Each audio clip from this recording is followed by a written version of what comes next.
The third annual November to Remember is available now on ECW Home Video.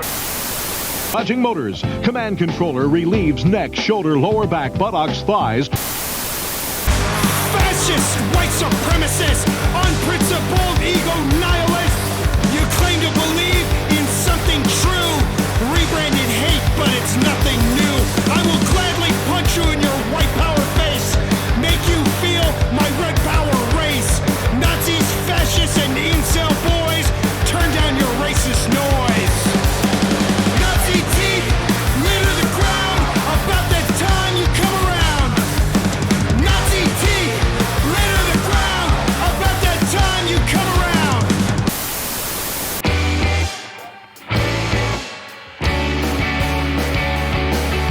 I showed up at school with my soul in my pocket. The sister was wearing a cross out of locket, and a grimace had told me I'd never be welcome. The Dungeons and Dragons would send me to hell, son. Get in the bathroom between the bells ringing.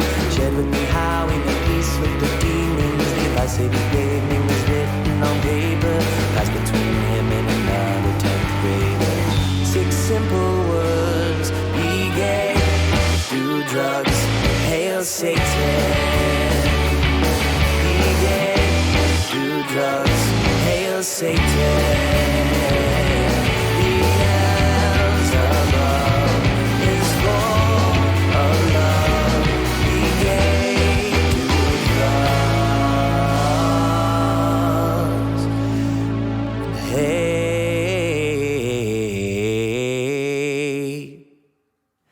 hail Satan. All right, let's get into ECW Hardcore Television from January 16th, 1996. It's not the Pitbulls. That's the goddamn song of the show, of course. Yeah, I always forget that they share the same song until they come out. I'm like, oh yeah, that's right. No wonder they were so over. Before we get into this, I just need to say real quick, I'm coming off of being sick, so if I sound weird or if I sound like I have a lozenge in my mouth the entire time I'm talking, that is true because I do. Because he does. Yeah, I went to an indie show earlier this week, and I fucking just made the one mistake of not bringing hand sanitizer, and I got cooked. Yeah, I should have warned you. We're usually good at that of saying, hey, fucking bring this, that, and the other, and you know what? It gets the best of us sometimes.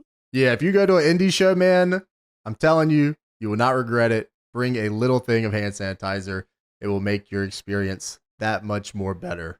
Even if you're not shaking hands, like you're touching this, that, and the other, so who knows who touched your chair? Just fucking, just get a little hand sanny. It doesn't hurt to bring it with you. So yeah, our boy. I mean, it's over a week now. Yeah. I just don't get sick very often, so because I just usually have hand sanitizer on me or something like that. You are the guy that has it. That's true. Yeah, right. Like usually I'm pretty ready for that, but I let my guard down and got cooked for it. So there it is. But he still wanted to be here for this show, so much fucking respect for that. Before we get into this episode of ECW Hardcore TV, I do want to mention, obviously this is usually where we talk about the observers, but I was going to do said research, and I was like, wow, a lot of this reads really similar. And that's when I realized, oh man, not only did we cover this exact spot of because I usually do 3 weeks of observers, we did this a few episodes ago, so no observers here because it would be exactly what I said before. So if you want to hear what was going on in the world of wrestling at the time of this period here, listen to episode 335, which is the episode of Nitro that we covered from 96, where Macho Man wins the world title. That would be exactly what I would have covered here. So apologies for that. I know everyone looks forward to it, but I didn't want to just fucking rehash stuff. Usually we are okay with it if it's, most times it's a year since we last reviewed something, but this was 4 to 5 weeks ago. So, didn't want to rehash it too quick. So we start with the cold open here on ECW Hardcore Television. The very first thing we see is Stevie Richards and the blue guy. This is Deadlock. Dude, holy fuck, man. They are both so young here. Oh my God, dude. Blue Meanie is still a not regular dude. Like, he's still a little freak here. Like, eventually Blue Meanie just becomes a guy on the show, and he talks, and he has a voice, and here he says something. I have no idea what words came out of his mouth. Do you know what he said here? No, dude, I listened to it like 4 times, and I said, I did too! Yeah, I give up. So, yes, last week on ECW, Stevie and the Blue Meanie were backstage, and he says, yeah, I'm going to get in there, I'm going to go, and then I'm going to give him a big Stevie bomb, and I'll pick him up, and I'll get him like that, and a big Stevie kick, and then I'm going to hold him like that, and I'm going to punch him hard. I don't know who he was talking about. Was he talking about Raven? Beulah, probably. Oh, yeah, dude, I mean, might as well have been. Or I guess it could have been Tommy. That would have probably made more sense. Beulah, with how things go, is pretty right, though. And then Blue Meanie says, I legit don't know. The only thing I know is I think at the end of it he says, Stevie, don't fear you. Punch him really hard. Because the Stevie don't fear you. Because that leads to the fucking franchise is back. Oh my God. The franchise is back from his WWF run as a teacher. So we picked this episode because of the Beulah pregnancy thing, of course.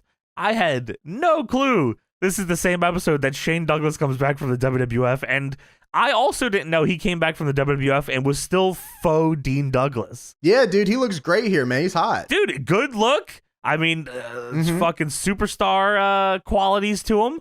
Dan Reichert, I know you're listening. Fuck you. Got the fucking giant bomb. We found out Dan Reichert hates Shane Douglas on the first edition of The Long Way, where we watched WCW Slamboree 2000 with Dan Reichert. So you can go enjoy that, where Shane Douglas faces Ric Flair in street clothes. Yeah, buddy. Which, yeah, dude, I think I looked it up, by the way, James, just a sidebar. Yeah, Flair definitely didn't wear gear because he did not fuck with Shane Douglas. Yeah. Like that's exactly what it was. I think we all came to that conclusion watching it, too. That had to be what it was. That's nuts. That's nuts. I like fucking Shane Douglas, by the way. I'm standing up. I'm standing up for Shane Douglas. I'll also stand up for Jeff Jarrett, who Beefy doesn't like. We got a lot of people we like that everyone else doesn't. And fuck Joe Burrow. Yeah. How about shit in your ass? So Meanie fucking rambles. Again, no idea. If anyone can decipher what this man says, please let us know. And Shane Douglas shows up, as we mentioned, and he's here to correct their grammar. And he says, excuse me, grammatically incorrect. Don't fear you. Don't fear you. Try doesn't fear you. And he looks at the camera and he says, geez, since I've left, a lot of things have gone downhill. And all of a sudden, Joey Styles pops up on screen in a totally different location and says, oh my God, it's the franchise. Dude, I love the way this looked because Joey is looking off camera as he's looking like at a TV of the franchise in a different location. Like it just happened. But what's funny about it is in my brain, it's Joey looking at them like beside him and then going, oh my God. Yeah, it's the franchise. And then they show a shot of Shane at baggage check for American Airlines in a suit and doing the Shane Douglas laugh. Why the hell? What was that? Was that him taking his last flight from the WWF? Yeah, that's what it had to be, right? Yeah, they paid for it, and they paid for every flight. I got first class. Ha ha ha ha ha. Dude,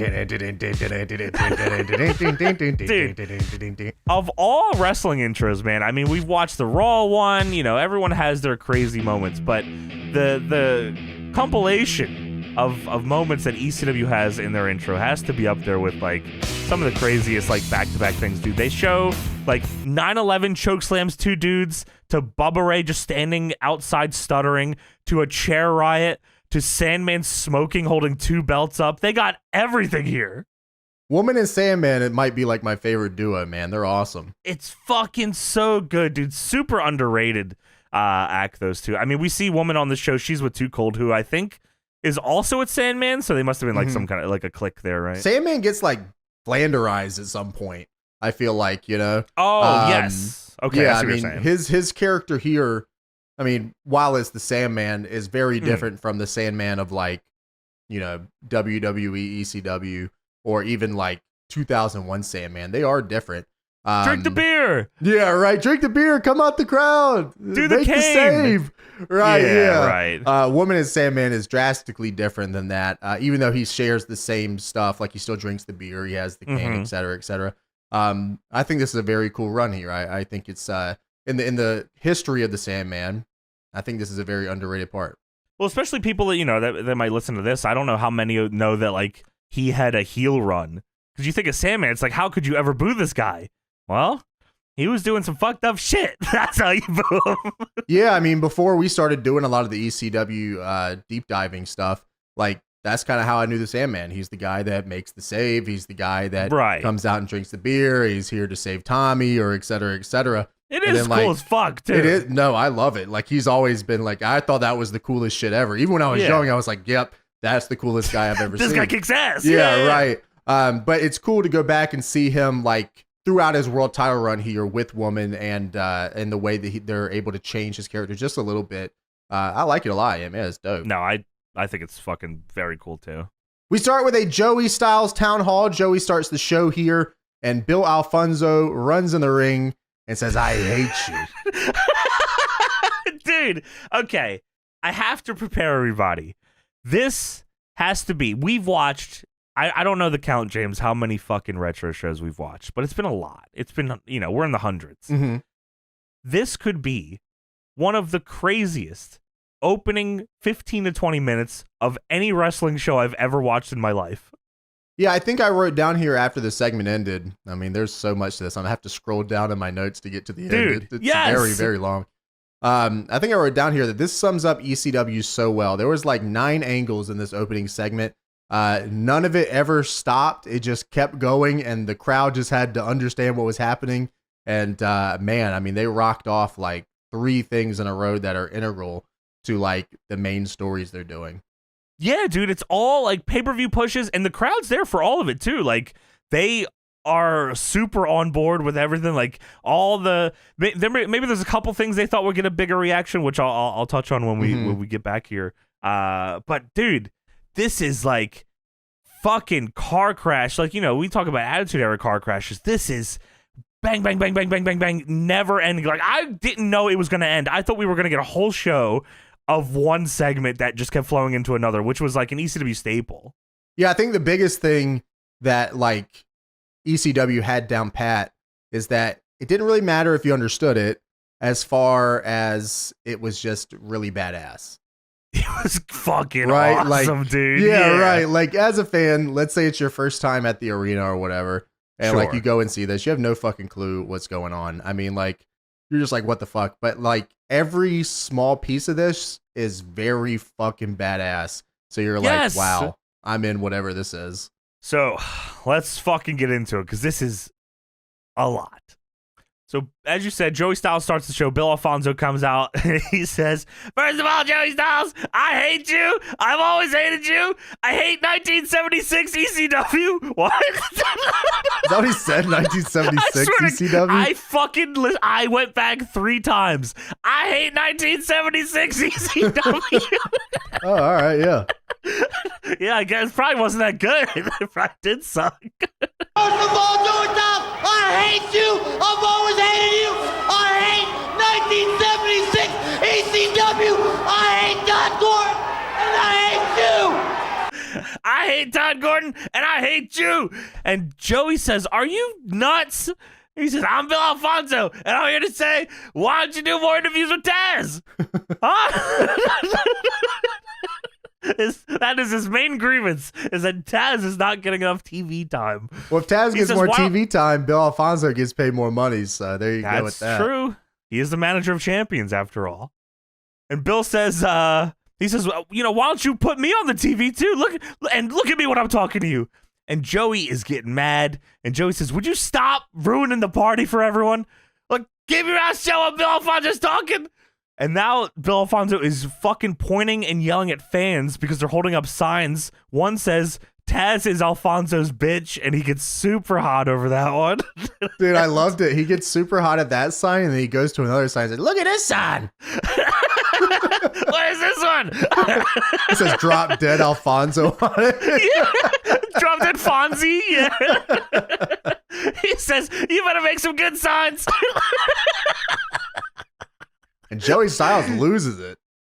Dude, Bill says, Joey Styles, I've always hated you. He goes right back to that, and Joey, he's had enough. He says, shut up. I've had it with you. Shut your stinking mouth. You're ruining the party. Cut the cameras. We gotta start. Fucking cameras.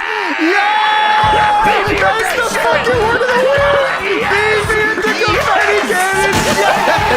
Yes. EC Dub. Wow, he fucking said it. He did fucking say it. I couldn't believe my fucking ears, man. Unbelievable. Cuts the fucking cameras, Joey Styles, and they didn't, though. He said, we got to start all over again. Joey wanted to do the full intro to the show again because Bill Alfonso was here to fuck it up. And the crowd is super into Joey coming up here, by the way. And that's like always, the guys that the ECW crowd picks, like, they probably fucked with Joey at first, but he's got tenure, so they respect him. Pretty much the same thing that happened with Tommy Dreamer, where he was just around long enough that people were like, okay. They've seen him go through a lot of shit. Yep. Yeah, that's right. So Joey walks away from Bill, but Bill turns him around and he says, I'm not done here. And they're going face-to-face arguing until Taz shows up. And Taz is here, and he's fucking had enough. Taz, I believe, just turned pretty recently, maybe a month ago. I think Holiday Hell 95 he turns when they did, I think it was Alfonso against Todd Gordon in a singles, and Taz was the ref. And Taz fucking betrays Todd Gordon there and goes with Fonzie. So I think we're pretty new to heel Taz here. So Taz grips up Joey and he backs him in the corner and he says, I'm sick of your shit. You better keep your hands off him. You better never disrespect him again. I'll bust you up. Don't ever disrespect him. Crowd's chanting for Sabu. I mean, this Sabu Taz thing, they had fucking gold with, dude. Sabu's not even anywhere near this show. Yeah, right. So Taz is fucking, egging on Joey until 911's music hits. It's the fucking Frankenstein. 911 hits the ring, and this caught me by surprise because I don't really remember 911 doing anything with Taz or any he would fucking fuck with Fonzie a lot, but I was like, oh, I don't know what a fucking Taz 911 match even looks like. And I don't know if it would be any good. Dude, I couldn't believe any of this stuff. 911 interacting with all of these guys was pretty nuts. Yeah, he's usually out here just killing, jabrones. Yeah, I mean, oh my God, this team that happens here in just a minute, it's unreal. Dude, it's okay. I love everything that this turns into. Yeah. Yeah, dude, I couldn't believe it. So 911 hits the ring. He's fucking, here to protect Joey Styles. And Bill Alfonso's full of piss and vinegar. He's got Taz with him, so he thinks he can do what he wants. So he's punching at 911's chest and talking shit. Todd Gordon, the owner, I guess on TV he was the owner. Todd Gordon gets in, he decks Bill Alfonso, just lays him out. And Taz pulls him off. Taz goes to punch Todd Gordon. 911 catches the punch, and 911 and Taz go face to face. Crowd is fired up. They got refs in here trying to break them up. Crowd's chanting, let them go. This is everything you could ever want from a fucking confrontation with two guys like this. Yeah, I love that Todd Gordon came in and hit him right on the top of the head. That shit was so funny. Just nailed him. No hesitation. He gets in the ring, stands up, and then hits him on the top of the head. Fuck you, man. He's had enough. Yeah, I love that whenever somebody has beef in ECW, it's just always on site. The shit Taz does here is nuts. This whole time here, Taz is the most petty dude ever. He comes back, and this all stemmed from 911 just coming out. If he wouldn't have come out, I don't think anything would have happened here. But Taz decided, I'm going to make this the worst night of your fucking life. Dude, yeah, you're right. So the locker room starts coming out here, and I believe the crowd starts chanting, Bad Crew sucks, because two of the guys out here are part of the Bad Crew, which I don't know if we've seen, James. It's Bad Crew number 1, a.k.a. Dog, or Bad Crew number 2, a.k.a. Rose. Dog. It's the dog. Dude, that's sick. Every promotion has to have a dog.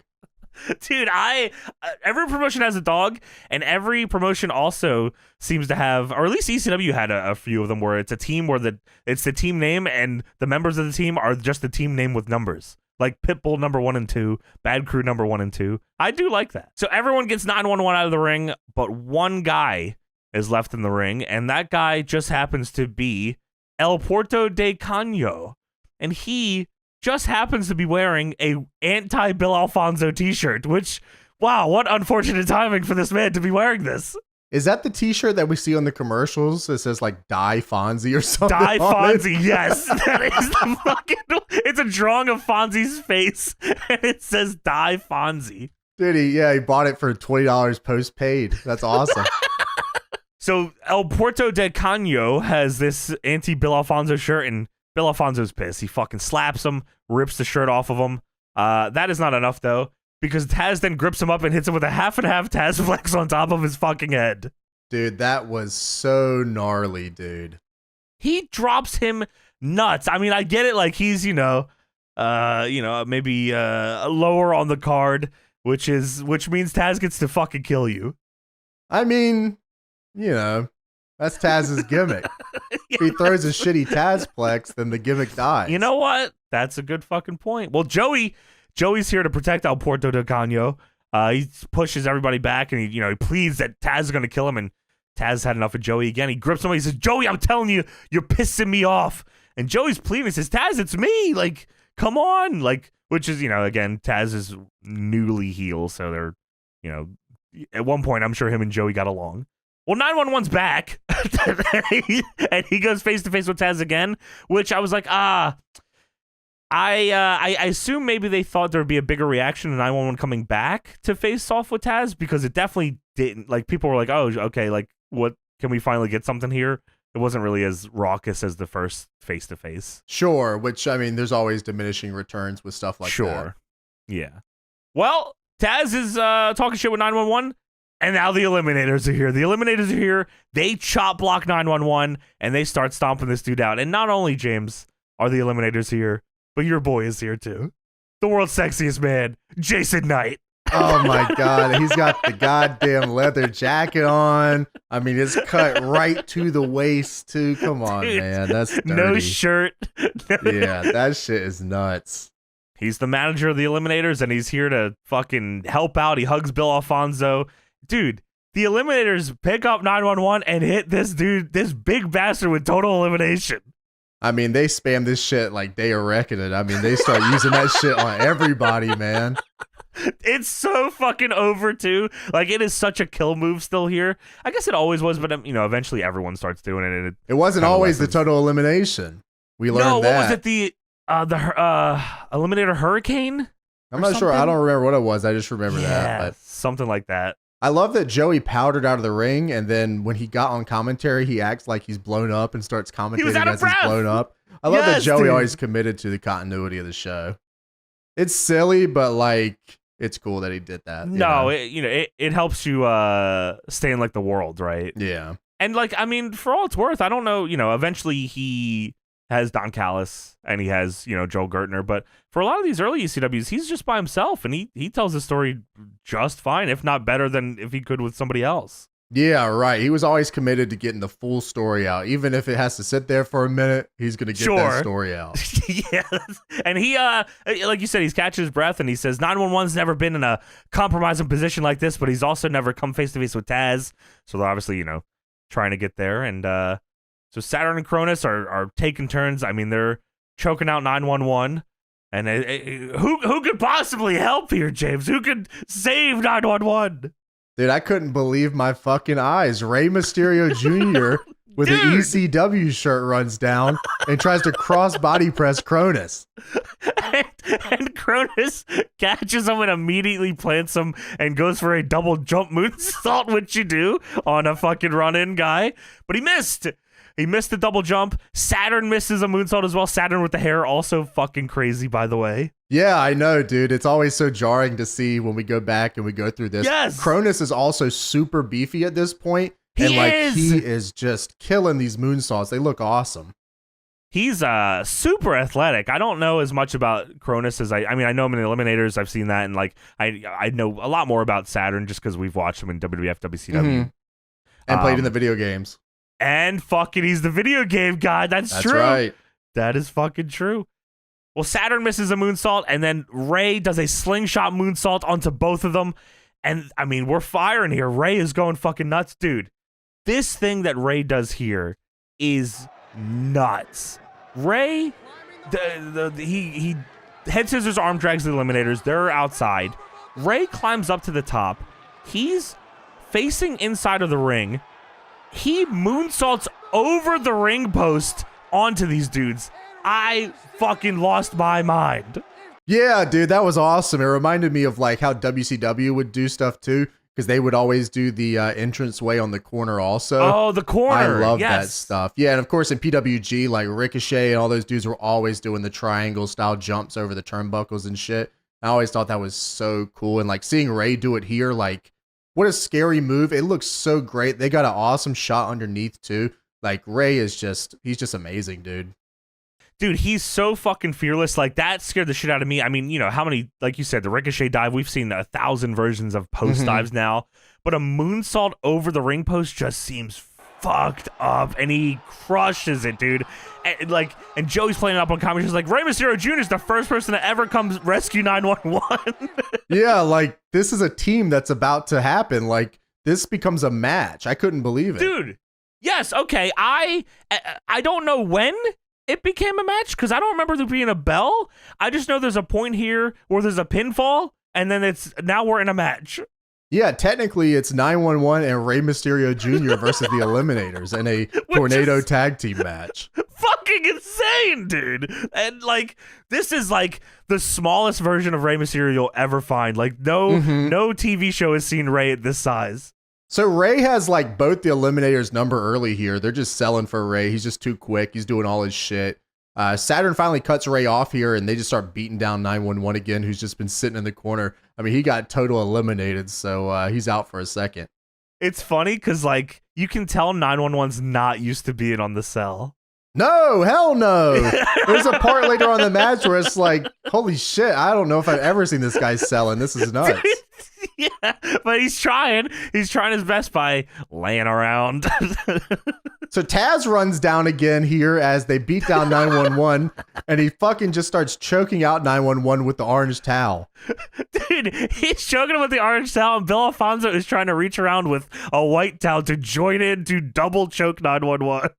Like, he didn't do it like outside the ring. Taz slid into the ring and then choked him out in the ring. That shit was watching. So funny, man. We talked about this over when we watched Slamboree with Dan Reichert, where like, you know, the boys don't, sometimes they're used to not having rules, sometimes they're not. Taz obviously didn't give a fuck, but in other instances you see guys kind of more hesitant. So off camera, Rey Mysterio must have hit Perry Saturn with a cookie sheet, because it cuts to him and Rey is sitting there with a bent cookie sheet. It's dented to shit, and you can like, they show the hard cam shot and the crowd's going, oh, but there's no camera on it until we see, like you said, Rey holding a fucked up cooking sheet. Cronus body slams Rey. He hits a beautiful standing moonsault on him for a 2 count. Yeah. 911 then hits a suplex on Saturn, and Joey Styles says, I'll be damned, he can wrestle. Textbook suplex, I'll be damned. Like, 911 legit only does fucking choke slams. So I wonder, like, he's legit fucking Frankenstein. Like, it's awesome. Like, what a good gimmick, man. Like, he comes in, he does the choke slam, everyone cheers, he leaves. Dude, it's fucking, I mean, no better fucking gimmick than that. Like, I don't, you know, it reminds me of fucking Dark City in ROH. Oh yeah, if you saw Dark City, you already knew what was going on. Same with Hate Club. Hate Club would do the same with CZW. I don't know, like the last time there's been kind of a guy like that just kind of comes out only to kill and then goes away. And then leaves, maybe yeah. Wardlow for a second, maybe was that? Dude, Wardlow with that fucking knee off the top rope. Oh my God. Look, I know that shit's dangerous. I don't give a fuck. That shit was so awesome. I mean, it was like, so sick. Wow, I would have had him doing that on everybody, man. He'd be doing it on shows. He only had matches. He would bring guys in the ring, come in, hit that knee. I don't give a fuck. You know, like, I mean, why not? Wow. Why the fuck not? He was most over when he was coming out doing that and doing the power bombs. Dude, So when he had that knee strike, man, like when they took it away, it felt like they nerfed him. I think you're right, because then they fucking doubled down on the power bombs. Yeah, man. I don't know, man. That knee was different. And I love a good power bomb, but the corner knee was nuts. Yeah, man. I'm glad they got that in the video game too. Yes, dude. Yeah, me too. So Cronus hits a jackknife powerbomb on Rey Mysterio here, and then Saturn low blows 911. And then once again, he's not selling enough. They set up 911 and hit total elimination. They must have been like, the only way to get this guy to stay down is if we hit our finish, because that's the only thing he'll respect. Like everything else he's getting up from. Also, I guess off camera, Rey Mysterio was put through a table. You hear a table break, but nothing is shown. They show this total elimination, then a second later we're just on hard cam and you just hear goosh, goosh, goosh, and the crowd go, oh! And then I can only assume Cronus put Ray through the ringside table. Well, Taz comes back out here and starts choking 911 again with the towel.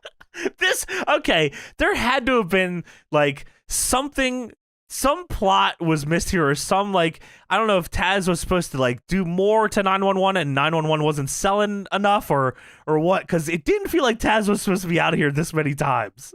I thought that shit was funny as fuck. It's on site. You shouldn't have come out here earlier, dumbass. Like, dude, I'm playing the video games and fucking there's someone interfering. I'm trying to beat them up and they won't leave. Taz, get the fuck out. Dude, the only person that came out here to save you was Rey Mysterio Jr. and he was or was not just put through a table. I'm coming out here to kick your ass. What are you gonna do? And of course, Bill Alfonso's fucking blowing the whistle nuts. Saturn then kills Ray with a power bomb. But Ray is able to fight back here. He hits a double DDT, which allows 911 to get back up. Because he's fine. Yeah, I love the way that Joey Styles was like, oh, wow, he's really struggling to get back to his feet here. He just gets back in the ring and says, all right, time for the finish. Dude, he gets in like nothing happened. I mean, when you think of him as Frankenstein, you can kind of... I mean, that's the man, right? Like, fuck it. It's time to go, baby. This spot here, James, is insane. Like, I didn't know. I thought they were just kind of like, fucking around until I realized, oh, this is like a planned spot. Yeah, this is the planned spot to like a 20-minute schmaz. With run-ins? Yeah, with run-ins and Taz and all this shit. Yeah, Ray calls 911 to the corner. Ray climbs his shoulders and then challenges the Eliminators to do the same thing. He challenges the Eliminators to a chicken fight. Ray then climbs all the way up on his shoulders. I mean, he is standing on his shoulders now. Because the Eliminators accept, by the way. They Cronus picks Saturn up on his shoulders. And they walk towards each other, and Ray stands up on 911's shoulders, and then Spike Rana's Saturn off Cronus' shoulders and hits him straight into the mat. Oh my God, and then he wins! And he picks up the win, and Ray jumps into 911's arms. Dude, okay, not only sick fucking finish, super wholesome ending. Yes, dude, that was his boy! I love Frankenstein. Dude, this Rana is out of control. Ray did like a bunch of stuff in this match that like is scary to me now. Like, I wouldn't want to see anybody do this now. It is horrifying. Like, Saturn dies on this fucking Rana off of Cronus' shoulders, but they do it like they don't fuck it up. It looked great. It just was scary as shit. Yeah, I mean, what a finish to a big schmaz, man.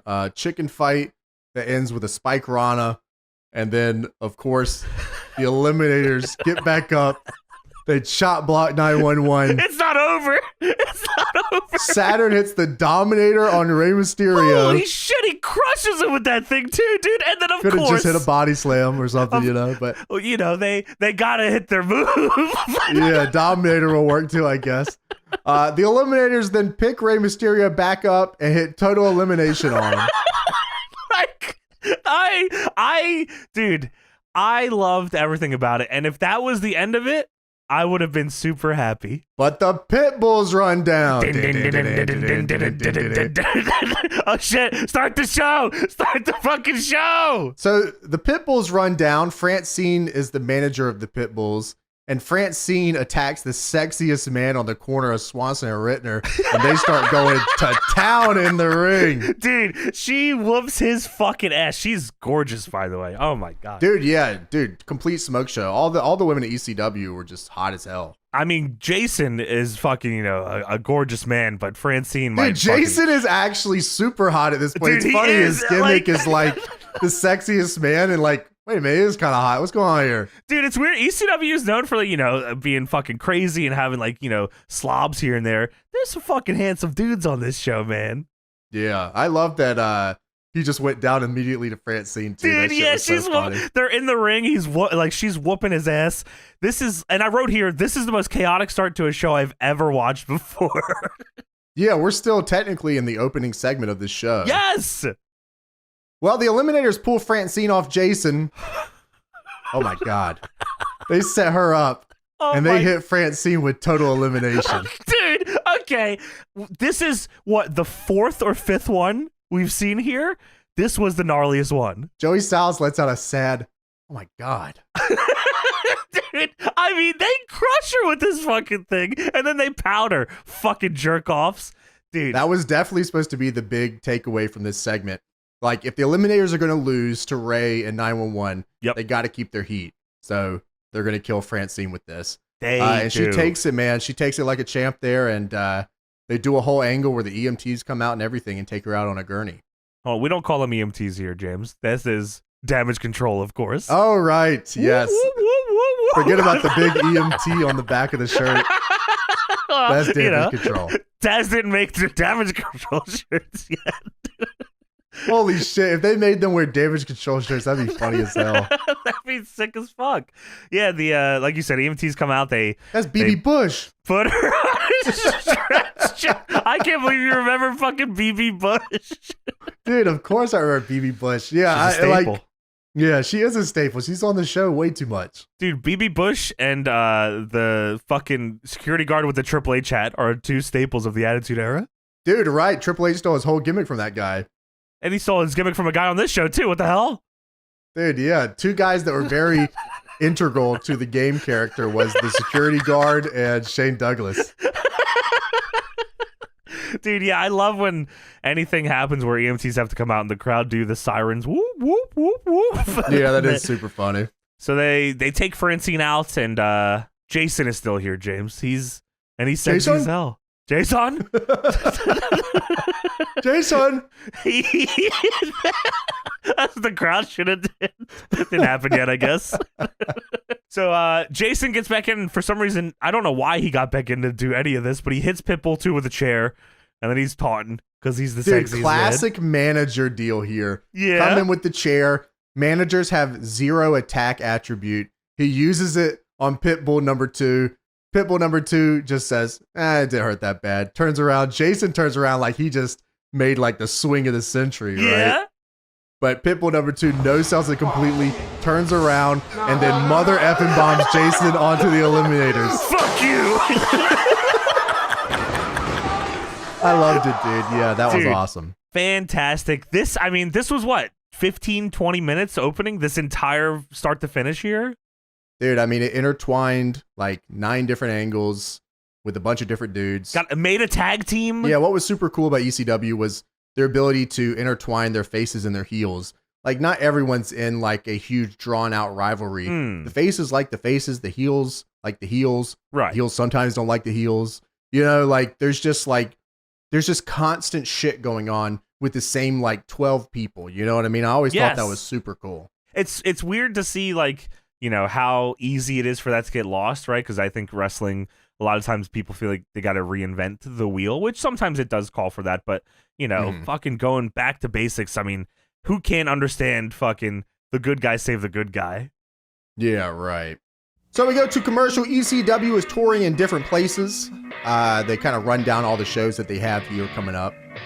Yeah, there's the main one that they're advertising here is I believe this is the Return to New York, which is the February 3rd, 96 card.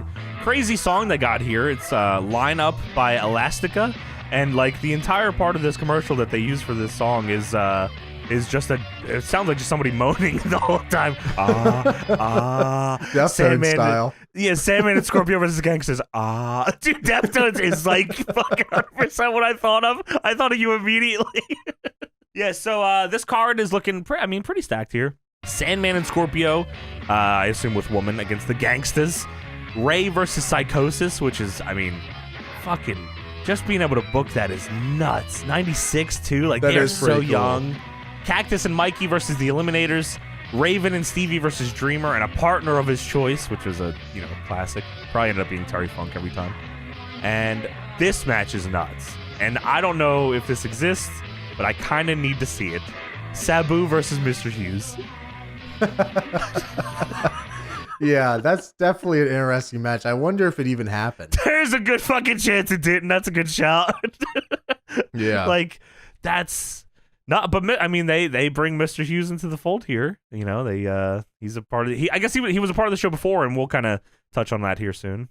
So we go from that commercial to a Lance Wright commercial, and Lance Wright's the hype zone guy, of course, and he, again, we've talked about this commercial before where he says, ECW, you know, is governed by a very conservative, right-wing, politically correct establishment, and when we aren't in our corporate duds, we like to slip into something more comfortable, like this ECF&W shirt. It's only $20 post-paid. Of course, you know, this means war. There's one, no way that fucking shirt was comfortable. Like, that had to be printed on the shittiest shit ever if it was only $20. Yeah, it was printed on fucking sandpaper. You can find that same exact shirt, same quality, for $600 on eBay right now, I'm sure, an OG version of it. Yeah, I'm sure you can just go to Stash Pages and get it for cheaper. Dude, it'd probably be awesome, too. It gets me very quickly. Yeah, it probably feels good on you, yeah. I love Stash Pages. This shit's great. Yeah. Well, Joey Styles welcomes us back and tells us that you can buy ECW House Party 1996 on VHS right now. Yes, there's, you know, all the action you see from the night is from House Party 96, available in its entirety from ECW Home Video, which, you know, we talked about it on the after show, James, and I did go ahead, just for those that may, I tweeted about it, but I actually haven't mentioned it yet. I did go ahead and I bought a lot of ECW VHSs. I'm still missing some. I actually have a couple for you, James, that I had extras of, so I'll be bringing those to you shortly. I bought, I think it was like $80. It was like all the, like, it wasn't like the the pay-per-view ones. There's a couple pay-per-view ones, but it's mostly the compilations, like the Best of the Dudleys, which I believe, by the way, the Best of the Dudleys, someone can correct me on this, the picture that they use on the Best of the Dudleys ECW VHS release, I'm pretty sure they came back and did a photo shoot for ECW while they're in WWF so they could put them on the cover of this. Oh, that's pretty cool. This is definitely WWF era Dudleys on this VHS. But yeah, there's Best of Cactus Jack and some other compilations. But yes, I'm on the hunt for an ECW VHS collection. So I might have to find House Party 96 if I can, you know. Yeah, you have to now, right? We're and you have to get November to Remember 1995, which is also available. That is, orders now being taken for immediate delivery. How immediate do you think 1996 VHS delivery was ordering on the phone? You were not getting that shit.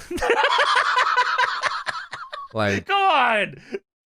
Stevie Richards wasn't fucking handling the shipping and delivery well? You were not getting that shit. On. You were better off hoping somebody recorded it or something on a fucking, like a Panasonic or something at the venue, and then they send it to you or something, some fan cam in the audience. Yeah, you got to get the fucking DVD-R rip from Rob Naylor. Yeah, so they go over that as well, the November to Remember 95, where they talk about Sabu's surprise return to the ECW arena, which is, of course, coming after him and Paulie having a bit of a falling out, because Sabu took a New Japan date and thought he could be back in time for ECW, and he wasn't back in time for ECW. And while he was in the air on the way to the show, Paul Heyman fired him in the ring. infamous Paul Heyman ECW segment. And but they've squashed that beef, James. So Sabu is back and he faces the Shaw Hackmeyers. Well, Joey Styles gives us some more updates here. He welcomes us back after the second commercial break and says we hope to have an update on Francine at some point, but we don't know when that will be. Yeah, she's on her way. I think she's on her way to the hospital at this point. So they, they keep updating us throughout. And he says, "But how about the return of the franchise? The man who took ECW to the Extreme, our first world champion." And he kind of runs down the history of the franchise here. And he said, I love Joey's sly fucking shots here at the WWF and WCW, but this one was all WWF tonight, really. He says, it was last year in ECW that due to the high-impact hardcore style, he suffered some fractured and compressed vertebrae, and seeking a lighter schedule, less impact to say the least, he went to the World Wrestling Federation where he was awarded the Intercontinental title belt, and I guess that's how titles changed there, I'm not sure. Dude, that was funny as shit. One, we're seeking a lighter schedule, and two, they gave him a belt. I don't know how that works. But he says he wasn't the franchise of old. It was obvious. But now he's returned, and although we do not know if he'll be able to return to the ring due to the injuries to his back, we do know that earlier today, Bubba Ray Dudley got an English lesson courtesy of the franchise, and Bubba was seeking revenge from Gigolo Jimmy Del Rey. Jimmy Graffiti in ECW. I can't believe my eyes. Holy fuck, dude. When they said Jimmy Del Rey, James, I was so excited for you to watch this. I said, holy shit. Also, it seemed like everyone was going to WWF or WCW around this time from ECW. I mean, fuck, man. Even Jimmy Del Rey goes to WCW. He does! I mean, his partner already left too. And wow, man. Holy shit. Yeah, so they talk about that as well here. He says, so this is setting up for, I believe they said Damien Kane was a manager here who was looking to make a name for himself. He tried to recruit Jimmy Del Rey, and he wanted to give him a bodyguard. And Jimmy Del Rey wanted a Lady Alexander, who was there just because he's a ladies' man. But instead, his bodyguard will be the roughneck Mr. Hughes, who used to watch the back of the franchise Shane Douglas. So the stage was set. The heavenly body Gigolo. I wrote Juggalo.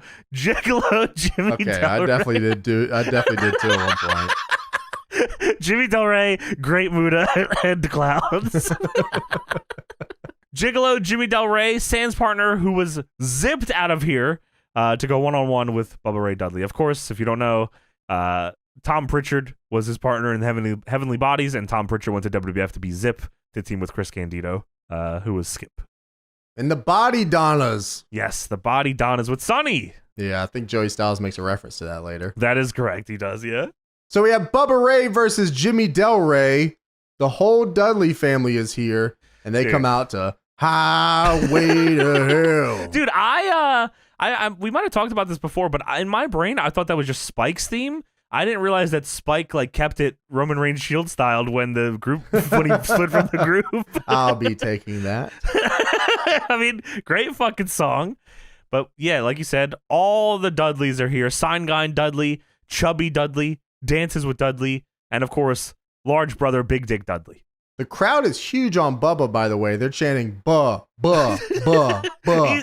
They love this fucking dude. Yeah, I think he's essentially a rookie here, which kind of plays into the match. Yeah, we'll see here in a minute here. Devon's not here yet. That's right, yeah. Yeah, no Devon. The Dudleys hold up their own sign in the ring that says the one and only hardcore extreme original sign guy. And then it goes to the front row where the front row guys have their own sign that says the one and only truly original extremely hardcore sign guy. Joey says, enough. That's fucking funny as shit. Of course, Jimmy Del Rey also grinds crazy during his intro. Pretty much Sable grind, almost 1-to-1. Because he's a juggalo. That's what the crowd was asking for earlier. Whoop, whoop, whoop, whoop. Bubba grabs the mic and the crowd immediately chants, "What's your name?" They want him to fucking say his name. And he gets in the center and he says, "My name is Buh, Buh, Buh, Buh." And then Jimmy Del Rey drop kicks him in the back of the head. Jimmy Del Rey's gonna get some heat, man. And I mean, he looks insane. He looks fucking insane. Everyone in this fucking segment is insane. Yeah, I guess. Everyone. Like, the whole group here is fucked. I mean, good God almighty, man. Like, Jimmy Del Rey with Chubby Dudley. What the fuck is going on? Chubby Dudley with the pizza and the chips. He's fat. That's his gimmick. He's fat. He's Fat Dudley. And here's, of course, Big Dick Dudley, because he's got a big dick.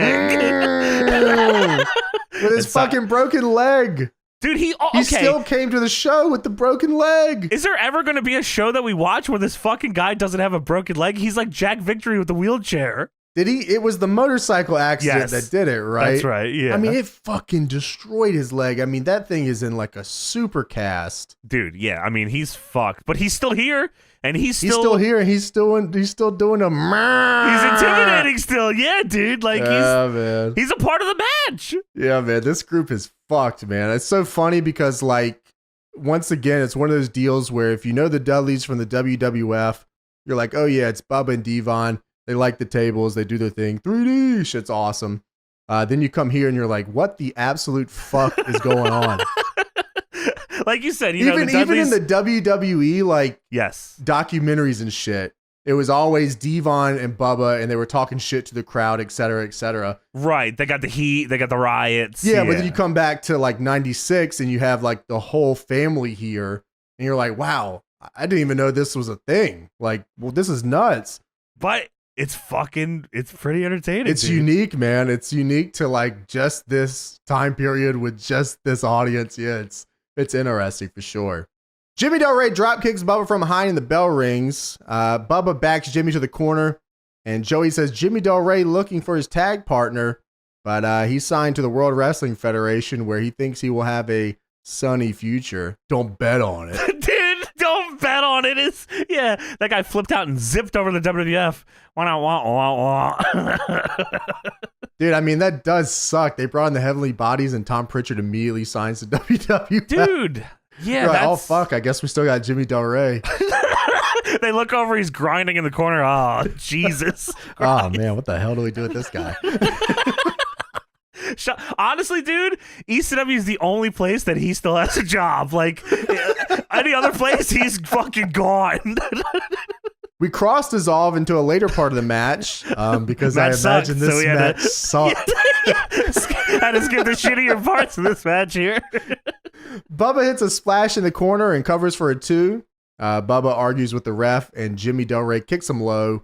He hits a tornado DDT out of the corner, and we get a cross dissolve again. Okay, so a couple things here. One, when Bubba goes to argue with the ref about the count, he goes 1, 2, and he's spitting all over the ref. The ref is selling the spit, and then Jimmy Del Rey kicks him in the balls from behind. And then this is egregious.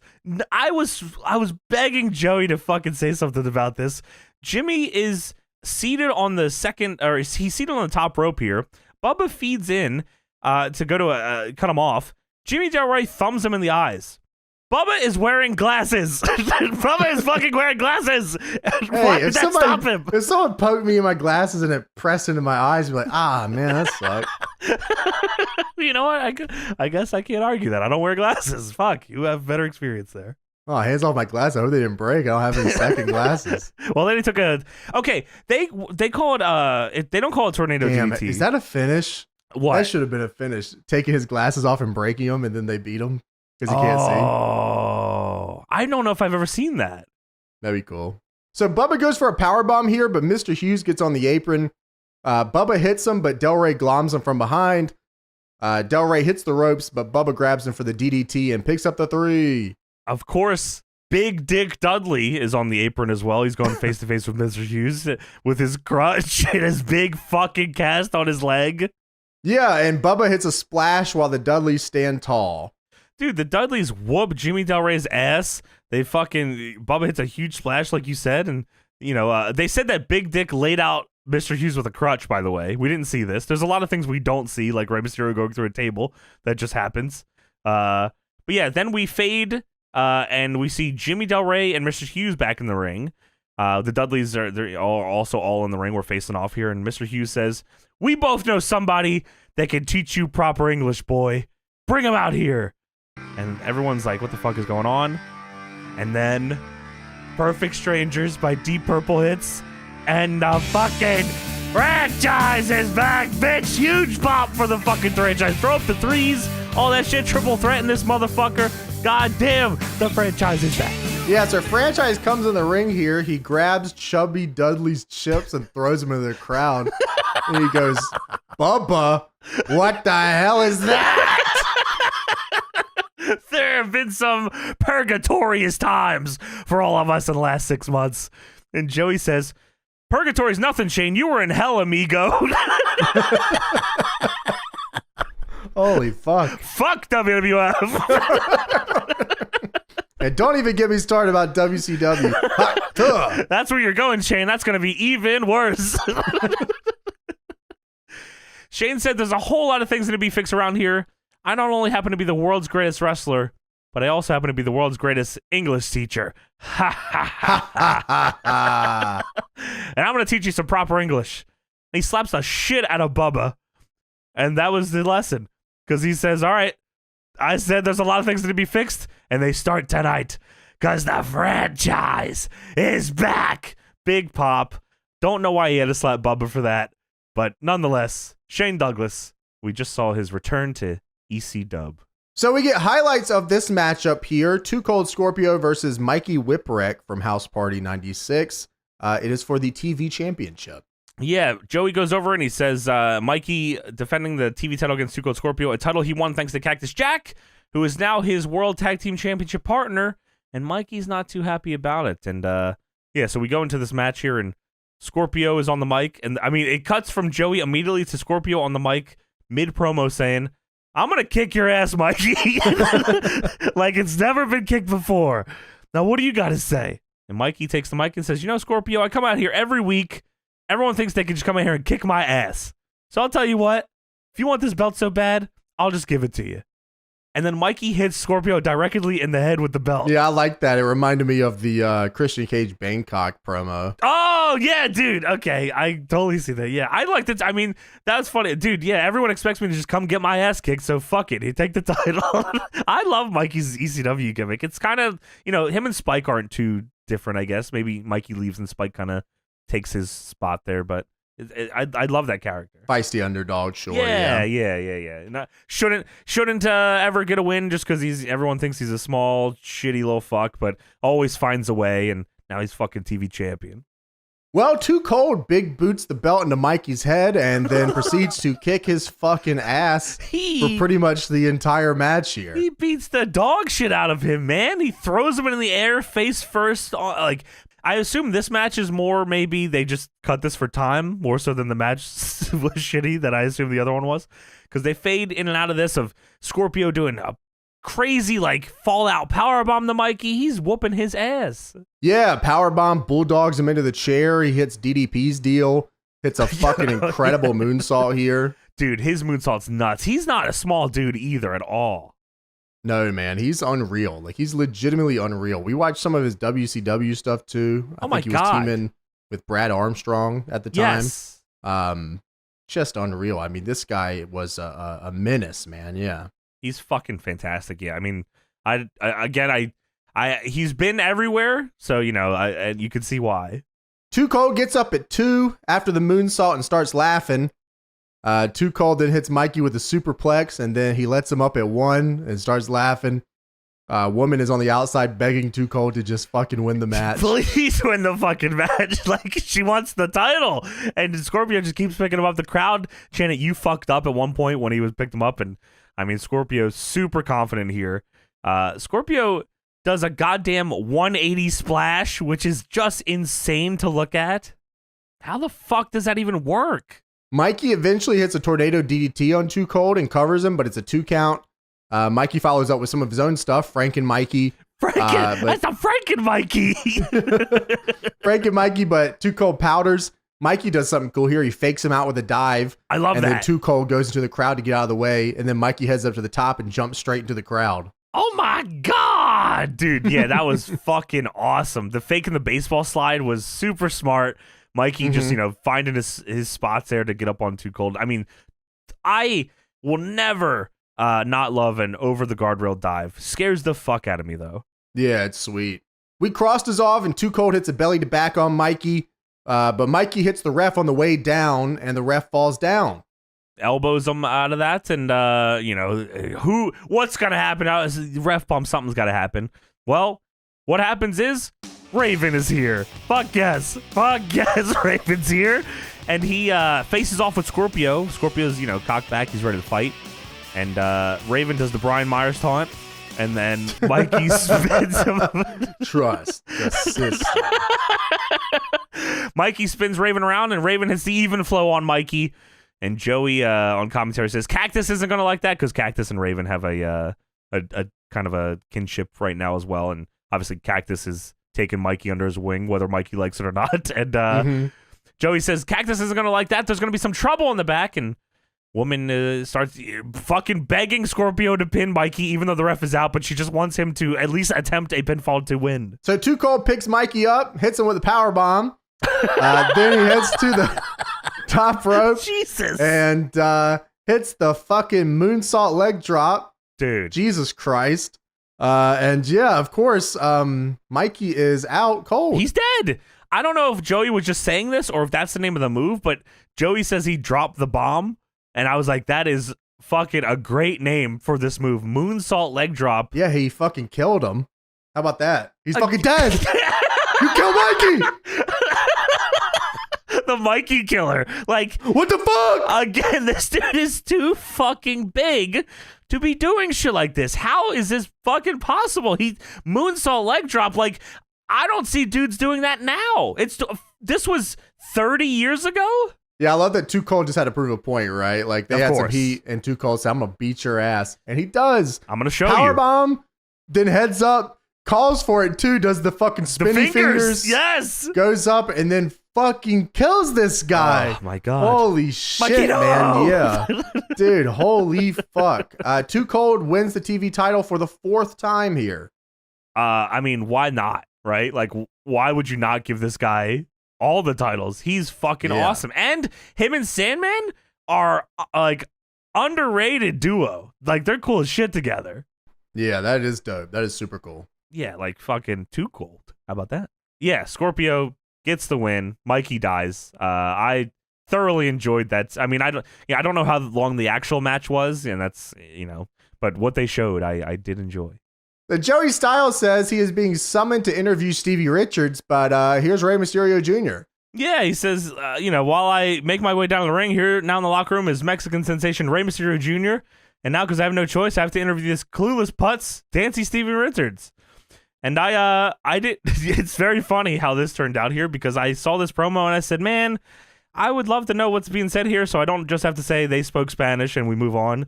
So I went to Macho T and asked him to translate it for me. And then a day after, I find out that James did the same exact thing. Yep, that's true. All reliable Macho T. So, all right, here's what happens here. Is Rey Mysterio is backstage and he's speaking Spanish. And Rey says, I want to invite you all February 3rd to the city of New York. There's going to be a big fight or match or lucha. And then Dances with Dudley walks in and he says, he fucking wraps his arm around Rey and says, finally, someone speaking my language. And he says in Spanish, come over here, Mysterio. This guy flies like Superman. He flies, ma. Come. And Rey's trying to leave every time. Like he's legitimately off camera by this point. Yeah, he's like, he barely gets dragged back a couple times. And Dances with Dudley says, come over here, I'm talking to you. Anyways, like I was saying, this dude talks Spanish and he's walking. Rey Mysterio, come here. And Psychosis, he is tremendous. Tremendous. I mean, that is a pretty sick match they're going to do. Dude, that's a legendary match. That's like a put these guys on the map and Eric Bischoff sees it and signs them both match. Yeah, that's pretty kick-ass. Now it's time for the Stevie Richards Town Hall. Oh my God. Well, here we go. Joey Styles in the ring with dancing Stevie Richards, and Stevie's wearing a airbrushed Headbangers Ball shirt, which is fucking pretty cool. I like that. Dude, that is badass. I don't know how many people even that did come back a few times. Maybe people would know what Headbangers Ball was, but I think so. It's pretty popular. Yeah, I mean, I used to watch Headbangers Ball pretty often, actually. It was super popular. I mean, it was in the mainstream for a while. So Stevie says, ECW Arena, from this day forward, I am no longer dancing Stevie Richards. From this day forward, I am Studley Stevie Richards, the king of swing. Of course. I think Stevie's gimmick was just whatever Raven thought was funny that week. Yeah, that makes sense to me. Stevie says Missy Hyatt is hot for Stevie Richards' trot. She's warm for Stevie Richards' form. And then they show while Stevie's talking of Stevie getting kissed by Missy Hyatt, who was in the crowd at Holiday Hell 95, and obviously he's now. Hey, Missy Hyatt's a hot number in 95, dude, man. Good. I mean, another fucking person that was with Sandman, that was fucking crazy. Well, Stevie says, I'm the original true babe magnet JoJo, and by the way, Beaulah baby over here, because it's, I forgot to mention, Blue Meanie and Beaulah, both in the ring with Stevie here, and he says, by the way, Beaulah baby over here has been a little neglected by my man Raven. So me being the obvious Studley Stevie Richards, figured, I'd give Beulah a little bit of a late Christmas cheer. So right here in front of the ECW Arena, History will repeat itself. Studley Stevie Richards, the king of swing, is going to get a kiss from Beaulah, baby. Come here. One, Stevie constantly referring to himself by his front nickname and back nickname is fucking very funny. Thoroughly enjoy that. Two, him saying history will repeat itself because he will be getting a kiss is also very funny. And Blue Meanie is back here with the glasses. Dude, Blue Meanie with the drawn-on glasses, rubbing his hands together menacingly the entire time. He's OG Danhausen. Dude, Blue Meanie with the glasses is the funniest fucking thing ever. Like, this guy with the half shirt on, with the little drawn-on glasses back there, and he's just saying nothing at all. Dude. Like, I like that. That's funny. He looks in fucking sane, dude. Like, and this isn't, we're not even in BWO yet. He's just he's right. Blue Meanie and he just exists. This is just a fucked up dude over here. He should just be in the Dudleys. I bet he was pitched for that first. Dude, guaranteed. He said, no, actually, I have a better gimmick where I'm the Blue Meanie with the glasses. And I do moonsaults.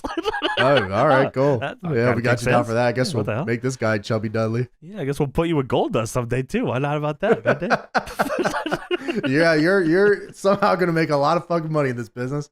And then someone's going to look exactly like you and be like really good shape for a couple years. It's really a shame that someone stole his identity. That fucking sucks when that happens. I mean, like, the FBI should get into that more often. Yeah, like, for some reason, there was like this skinny dude here for a minute who said he was a Blue Meanie. I don't know who the hell that was. He would have had the glasses. He did not have the glasses. That is true. He just had yeah, sunglasses. What the hell? Yeah, what the fuck, dude? The glasses are like half the deal. He would have fit great in WCW, where they had a plethora of guys that were just stealing other guys' shit. I couldn't even fucking imagine what that would look like. Blue Meanie in like WCW? They have like Lex Luger copies and like Mr. Perfect copies, and they're doing a Blue Meanie copy also. Yeah. That's Ralphus Blue Meanie copy. Oh my god, it would have fucking totally been fucking Ralphus. Oh, my god. Yeah, it would have worked. It would have too. super Damn. worked. Yeah. Dude, Blue Meanie puts draws the glasses on him. Now he's fat Blue Meanie with regular Blue Meanie. Oh. And he does the big wiggle. It definitely would have been a feud over him. He would have turned on Norman. Oh, there's money here. Oh man, there is too. So Stevie goes to kiss Beulah, and Beulah wants none of it. She backs off, says, "No, I don't want to be touched. Leave me alone." And Stevie says, "Oh, come on, Beulah, you gotta be come on." And Beulah pushes him and says, "No, I'm serious. I don't want to be touched." And Stevie kind of says, "Come on, Beulah, come on, you're making me look bad here." And Beulah and Blue Meanie's there with the glasses. And he doesn't do anything this whole time but stand there with the glasses. He just rubs his hands together like the whole time. He's just there, just shadowing Stevie. It's fucking.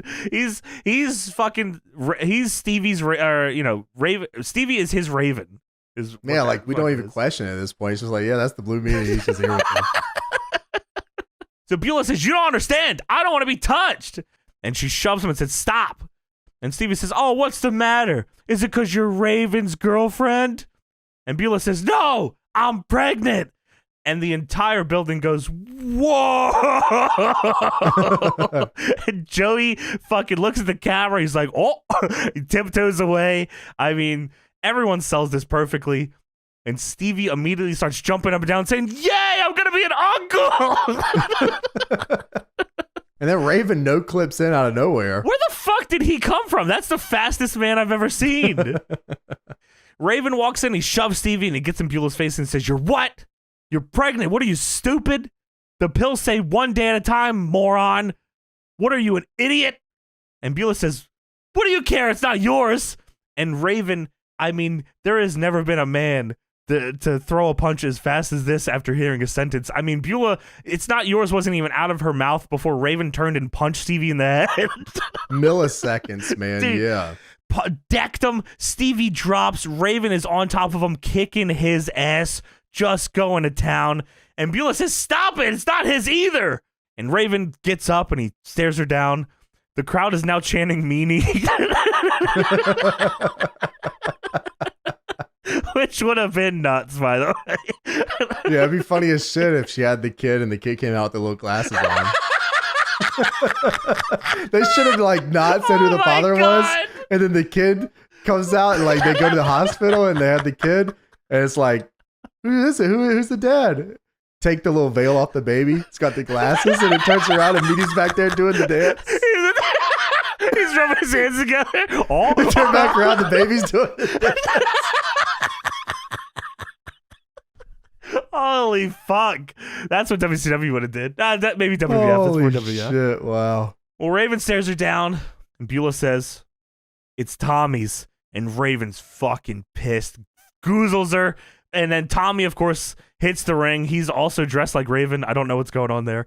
And he turns Raven around. He's firing off crazy shots. I mean, these aren't even overhands. They're side overhands. These are ridiculous punches that Tommy's throwing here on Raven.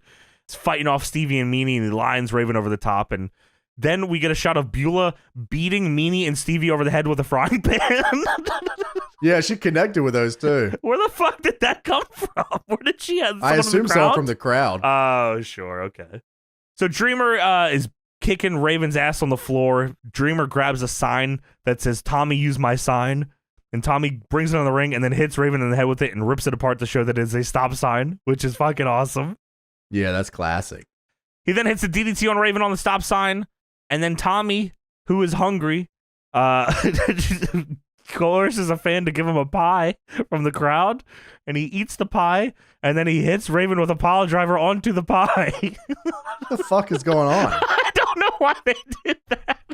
I don't either. Like, what the fuck just happened? I was so confused. Super serious angle where Tommy pile drives Raven onto a fucking pie, and Joey says, just desserts for Raven.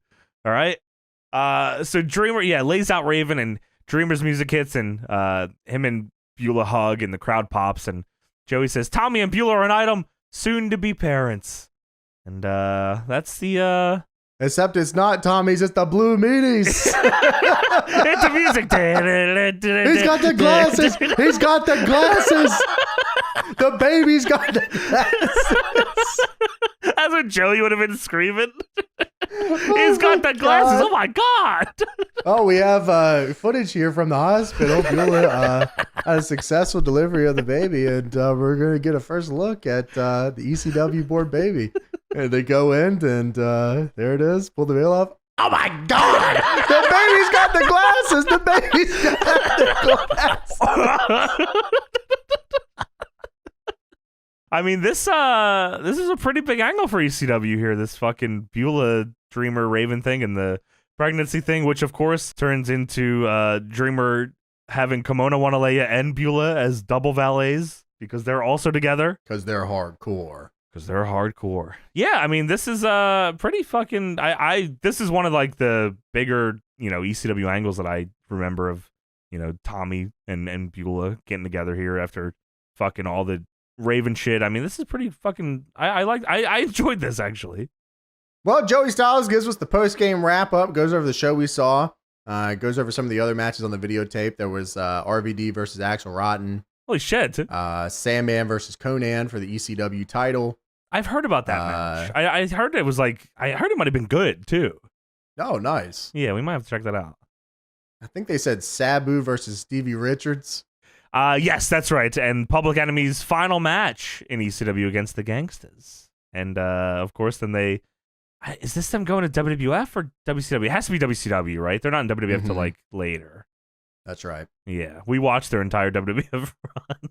We did, and yeah, it was quite a run. It was. Maybe you should have just stayed here. Well, we have one final pre-tape here. Tommy Dreamer is in the hotel, the old classic ECW Travel Lodge. Of course, and Tommy says, "I can learn to love Beaulah, and I'll be there for my kid, and not like you, Raven."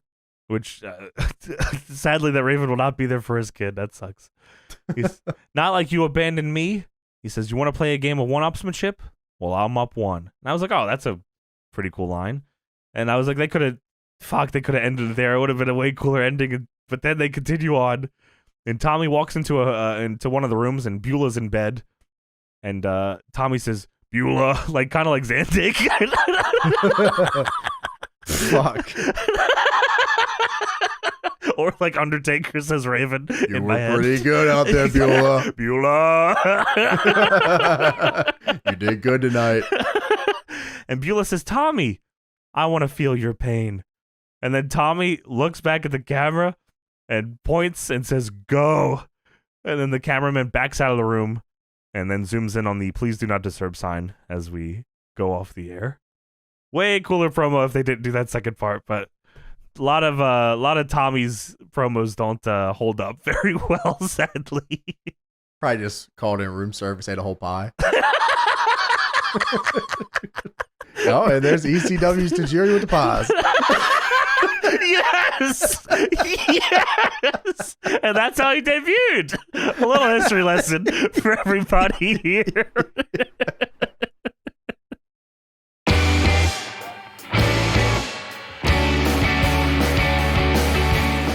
Thank you guys for watching. Now it's time to shout out the big money tonight tier members, starting with Uncultured Shock, CK, Denkus Potato, and Z. And if you want to support me, check out my Patreon. It's in the description down below. And until next time, peace. I say the grave name was written on paper, that's between him and another 10th grader. 6 simple words: be gay, do drugs, hail Satan. Be gay, do drugs, hail Satan.